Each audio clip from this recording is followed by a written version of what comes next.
एक बाप अपनी बेटी को शादी के कुछ घंटे पहले समझाते हुए, अगर हर बाप शादी से पहले अपनी बेटी को ये वीडियो दिखा दे और ऐसी नसीहत करे तो यकीन करे कभी तलाक की नौबत नहीं आएगी।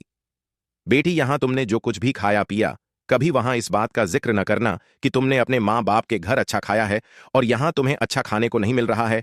पेट में जो चीज चली जाए कुछ ही घंटे में उसकी लज्जत खत्म हो जाती है और याद ही नहीं रहता कि कब हमने क्या खाया था। खाने पर कभी किसी के साथ बहस ना करना, जो कुछ मिल जाए शुक्र करके खा लेना। बेटी, जिस तरह इस घर को अपना समझकर सिर्फ इस घर की तारीफें की है, उसी तरह उस घर को अपना घर समझकर उस घर की हमेशा तारीफ ही करना, कभी बुराई ना करना।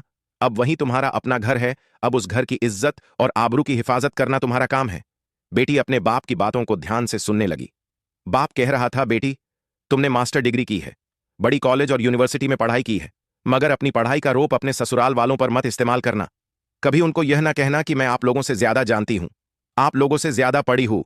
बेशक अपने घर के मामले में वह तुमसे ज्यादा जानते हैं, क्योंकि हर घर के अपने अलग अलग उसूल होते हैं, अपने अलग अलग मामलात होते हैं।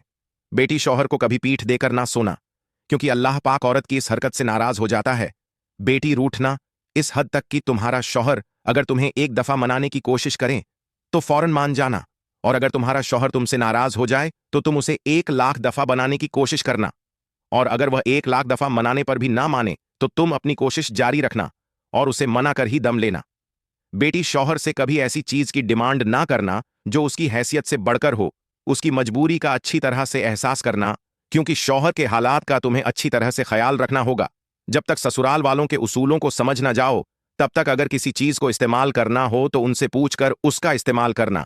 बेटी, बार बार अपने मायके जाने की डिमांड ना करना, क्योंकि अब तुम्हारा घर यह नहीं है, बल्कि वही तुम्हारा घर है।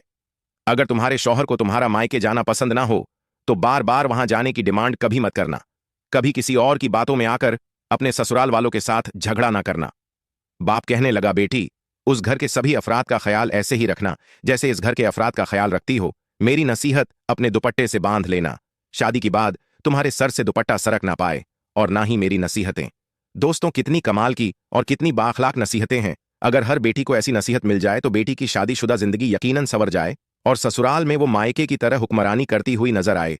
अल्लाह हमारी बहन बेटियों के नसीब अच्छे फरमाए और उन्हें एक अच्छा हमसफर नसीब फरमाए जो उसकी इज्जत आबरू और उसकी ख्वाहिशात का ख्याल रखे। तो दोस्तों, बाप की अपनी बेटी को दी गई नसीहत अगर आपको पसंद आई हो तो कमेंट में एक बार सुभान अल्लाह जरूर लिखें।